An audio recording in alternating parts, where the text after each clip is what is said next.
This is an interesting one. When I posted on Facebook, what are your biggest challenges with 7 to 9-year-olds?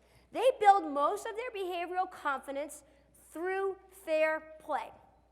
Because by the time they reach 7, they're at this intellectual level where they understand right from wrong. They understand that there are rules in place, and they understand that when you don't follow those rules, that there are consequences to those rules because they're experiencing it in school, they're experiencing it at home, they are wicked smart, now they're reading to learn, not learning to read, so their brain is at a different level. So one of the biggest behavioral issues that I saw is 7 to 9-year-olds, they tattle. Raise your hand if you've got those tattletales in class. And I talk about this in every single one of my seminars, and one of the biggest pet peeves that I used to have are tattletales. I used to say, I don't like tattletales. He cheated. That's not fair. He didn't do what he was supposed to do. And you're like, oh, this kid's a tattletale.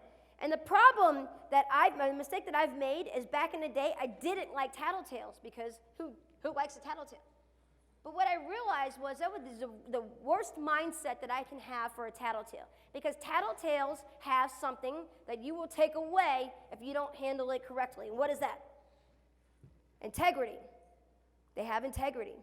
They notice somebody didn't follow the rules and they want to point it out. But then we tell them, stop being a tattletale. And we yell at them and we criticize them for being the tattletale. And now all of a sudden, what happens to their integrity? It goes away. So it's extremely retroactive for us to treat tattletales in a negative manner.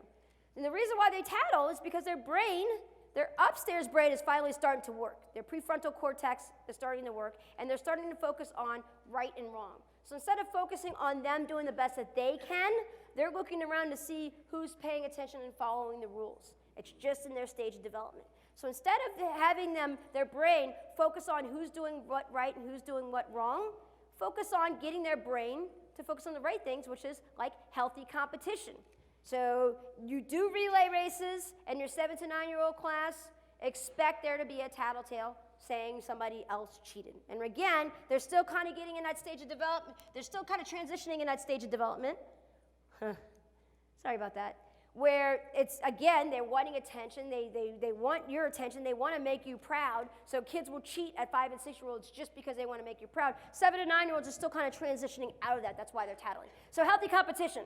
So instead of having them focus on who did what right and wrong, you do things like, okay, when we do this drill, let's see which group can do better at not cheating. Boys or girls? So in this group that we have, all of you here, there's probably about 400 people here, who is going to be better at not cheating? Boys or girls?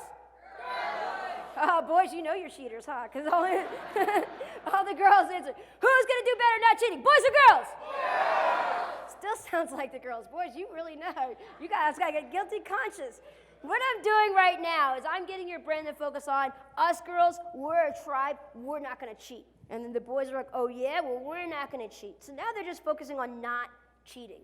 And what that will do is it will limit tattletales. So healthy competition works really well in that way.